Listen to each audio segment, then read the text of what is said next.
Дети выросли, уехали, кстати, в ковидный госпиталь, в красную зону, в свободную, работать именно в красной зоне. А мы подумали и решили, муж сказал, поехали. Продали все и поехали. Да, утром проснулся и сказал, бросаем все, просто бросаем все. Когда ты понимаешь, что тебе уже за 40 давным-давно, да? Ну, смысл сидеть на одном месте. Земля огромная. Почему бы ее просто не Когда посмотреть? дети выросли, Да. начнем с этого момента. Да, Дети выросли уже да, все. Почему бы не двигаться? Дети у нас уже взрослые все. И куда вы уезжаете? В Новороссийск. Ну, если честно, едем в никуда. Но на то мы и люди.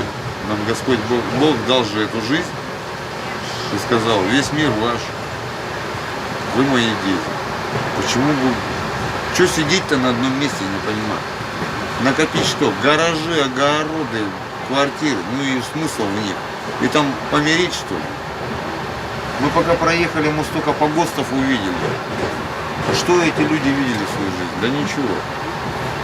Поэтому пока есть жизнь, мы будем двигаться.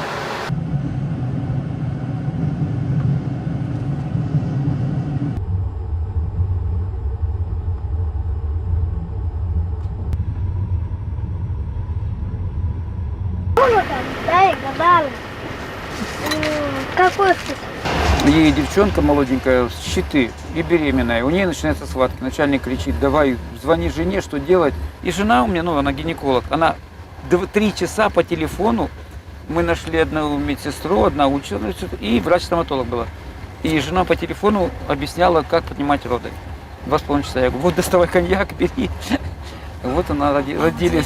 Я всю жизнь ездил на Москву, на Харьков, в Пензу, я только на Запад ездил. Я был в командировках на Украине, в Прибалтике, работал на Китае. Я везде был.